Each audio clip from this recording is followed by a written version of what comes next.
बिस्मिल्लाहिर्रहमानिर्रहीम। एक ताजिर को अल्लाह ताला ने काफ़ी मालो दौलत अता की हुई थी। ये अपना कारोबार करता गया, इसके अंदर इसको काफ़ी फ़ायदा होता गया, इसका कारोबार बढ़ता गया और ये बंदा तरक्की करता गया, इसको काफ़ी फ़ायदा पहुंचता गया। एक दिन इसने सोचा कि क्यों ना मैं अपना एक अच्छा सा महल बनवाऊं, इसमें सुकून के साथ बाकी ज़िंदगी बसर कर सकूं। इसी दौरान इसने एक अच्छा सा महल बनवाना शुरू कर दिया। महल का सारा काम ये अपनी मन मर्जी से करवाता रहा। जो भी इसका दिल कहता ये वही तरीके से आलीशान चीज़ें लगाता गया। आखिरकार वो दिन भी आ गया जब इसने अपनी मर्जी के मुताबिक काफ़ी खूबसूरत और शानदार महल बनवा लिया। महल बनवाने के बाद इसने शादी करने का इरादा किया कि किसी खूबसूरत और नेक साले औरत से शादी कर लूं। फिर इसने एक खूबसूरत और नेक साले औरत से शादी कर ली। शादी के दिन गुजरते गए, ये दोनों हंसी खुशी जिंदगी बसर करने लगे। एक दिन ताजिर ने अपनी बीवी से कहा कि खाना ले आओ, हम इकट्ठे खाते हैं। इसकी बीवी गई, खाना तैयार करके इसके पास ले आई और आकर ये दोनों इकट्ठे खाना खाने लगे। जब ये खाना खा रहे थे तो इनके दरवाजे पर एक फकीर ने आवाज़ दी कि कोई है जो अल्लाह के नाम पर इस फकीर को खाना खिला दे। जब ताजिर की बीवी के कानों में फकीर की आवाज़ आई तो इसने अपने शौहर से कहा कि अगर आपकी इजाज़त हो तो क्या मैं इस फकीर को एक रोटी देकर आऊं। ताजिर ने कहा कि चलो तुम इसे एक रोटी देकर आ जाओ। इसकी बीवी वहां से उठी और उठकर इस फकीर के पास चली आई और इसको रोटी दे दी। फकीर इससे रोटी लेकर इसे दुआएं देता हुआ चला गया। जब इसकी बीवी वापस अपने खावंद के पास आई तो इसने अपनी बीवी को बातें सुनाना शुरू कर दी कि पता नहीं कहां कहां से ये लोग भीख मांगने के लिए आ जाते हैं, कोई काम मेहनत मजदूरी नहीं करते, जब देखो मुंह उठाए एक जगह से दूसरी जगह पर खाना खाने के लिए पहुंच जाते हैं। क्या हमने ऐसे लोगों का जिम्मा लिया हुआ है? ये बदमाश लोग होते हैं, तुम में इनको पहचानने की समझ नहीं है।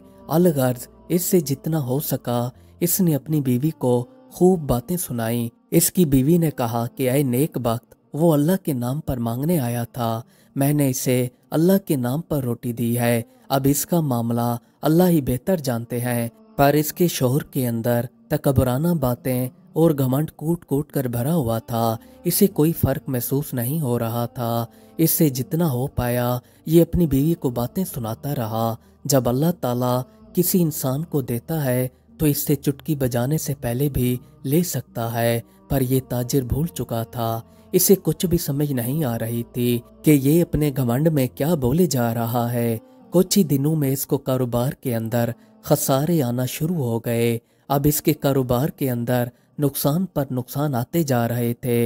ये पूरी तरह से डाउन होता जा रहा था। इस पर इतना बुरा वक्त आ गया कि इसने अपने घर को ही जो महल नुमा बनाया हुआ था बेच दिया। इसके बाद इसने अपनी बीवी को भी तलाक दे दी। इसकी बीवी जो कि नेक साले औरत थी वो सब्र करके अपने माँ बाप के घर चली आई और ये यही सोचती रही कि अल्लाह ताला मेरे साथ खैर का मामला फरमाएंगे। कुछ अरसे बाद इसके माँ बाप के यहाँ इस औरत का एक और ताजिर की तरफ से रिश्ता आ गया। इनके माँ बाप ने अपनी बेटी का रिश्ता इस ताजिर को दे दिया और इससे निकाह करवा दिया। अब ये नेक बख्त औरत इस ताजिर के पास चली आई और इसके महल नुमा घर के अंदर रहने लगी। ये ताजिर काफी अच्छा और नेक बंदा था। एक दिन ये बैठे घर के अंदर खाना खा रहे थे तो किसी फकीर ने बाहर से आवाज दी कि कोई है जो मुझे अल्लाह के नाम पर कुछ खिला दे। इस नेक बख्त औरत की वैसे भी आदत थी कि जब भी कोई इसके दरवाजे पर सदा लगाता तो ये इसको खाली हाथ नहीं भेजती थी। इसने मामूल के मुताबिक अपने मियाँ से पूछा, जिस तरह इसने अपने पहले मियाँ से पूछा था कि क्या मैं इस फकीर को रोटी देकर आऊं जो बाहर सदा लगा रहा है। इसके शौहर ने कहा कि क्यों नहीं। ये रोटी लेकर दरवाजे की तरफ चली आई। यहाँ पर आकर इसने फकीर को रोटी दी तो इसकी नज़र इसके चेहरे पर जा पड़ी। जैसे ही इसने इस आदमी को पहचाना तो इसकी चीख निकल गई कि इतना बड़ा ताजिर जिसके पास पैसा बेबहा था वो फकीर बनकर इसके दरवाजे पर खड़ा है। जी हाँ, ये इसका पहला शौहर था। ये सकते में खड़ी इसे देख रही थी। इसके शौहर ने इसकी चीख सुनी तो ये भी दरवाजे की तरफ भागा चला आया। यहाँ पर आकर इसने पूछा कि क्या हुआ। इसकी बीवी ने कहा कि हमारे दरवाजे पर जो फकीर बनकर आया हुआ है ये मेरा पहला शौहर है। इसके दूसरे शौहर ने इस भिखारी से कहा कि क्या तुमने मुझे पहचाना। इसने कहा कि नहीं। इस औरत के दूसरे शौहर ने जवाब दिया कि मैं वही हूँ जो तुम्हारे दरवाजे पर पहली दफा सैल बनकर आया था। आज अल्लाह ताला ने मुझे ताजिर बना दिया और तुम्हें सैल बना दिया। अल्लाह ताला की कुदरत देखें कि जो पहला ताजिर था वो अब सैल बन चुका था और जो सैल था वो अब ताजिर बन चुका था और साथ ही इसे नेक साली बीवी जैसी नेमत अता फरमाई। घमंड एक ऐसी चीज़ है जो इंसान को अपने ऊपर नहीं करना चाहिए। तकब्बुर आपको बर्बाद कर देता है। ये ऐसे है जैसे किसी चीज़ को मिसमार करके मट्टी में डुबो दिया जाता है। इसी तरह गुरूर भी आपको इसी चीज़ की तरह ज़मीन के अंदर मिसमार कर देता है। एक बच्चे को अपने बाप से काफ़ी प्यार था। ये बच्चा हर वक्त अपने बाप के साथ खेलता रहता था।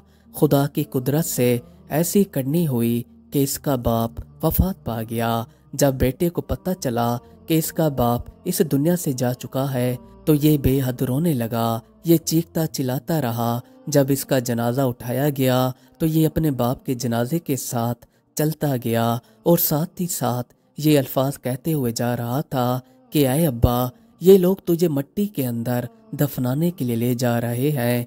ये लोग तुम्हें तंगो तकलीफ दे घर में लेकर जाएंगे। इस घर में कोई कालीन है ना बिस्तर, ना इस घर में चिराग है, ना ही कोई रोशनी जिससे इस घर के अंदर रोशनी हो सके, और ना ही वहाँ पर कोई चीज़ खाने पीने की है। ऐ मेरे प्यारे अब्बा, इस घर का तो दरवाज़ा भी नहीं है जिससे तुम बाहर आ सको, और ना ही वहाँ पर किसी मेहमान की तवाज़ो करने के लिए कोई सामान है, और ना ही अपना दिल बहलाने के लिए वहाँ पर कोई आदमी है ताकि इससे कोई बातें कर सकें। है ये लोग आपको इस तंगो दस्त घर में बंद कर आएंगे। इस घर के अंदर कोई भी खुशी से नहीं जाता। अलगर्ज ये लड़का रोते रोते ये सारी बातें कहिए जा रहा था। ये बाप की जुदाई में निढाल हो गया था। ये कब्र के सारे उसाब भी बयान करता जा रहा था। इस जनाजे के साथ ही एक नौजवान लड़का और इसका बाप भी जा रहे थे। इस लड़के ने जब इस बच्चे की ये बातें सुनी तो ये लड़का अपने बाप से कहने लगा कि अल्लाह की कसम अबू जान, ये लोग जनाजे को हमारे घर लेकर जा रहे हैं। इसके बाप ने जब अपने बेटे की ये बात सुनी तो इसने कहा कि ऐ बेवकूफ़ बेटे, नादानी वाली बातें मत करो, खामोश हो जाओ। लड़के ने अपने बाप से कहा कि अब्बू जान, आप इस बच्चे की बातें तो सुने। ये ऐसी बातें कह रहा है जिसकी निशानियां हमारे घर की तरफ जा रही हैं। जब इसके बाप ने अपने बेटे की ये बात सुनी तो ये शर्मिंदा होकर सर नीचे झुकाकर जनाजे के साथ चलता गया। मजीद अच्छी वीडियोस देखने के लिए हमारे चैनल को सब्सक्राइब कर लें।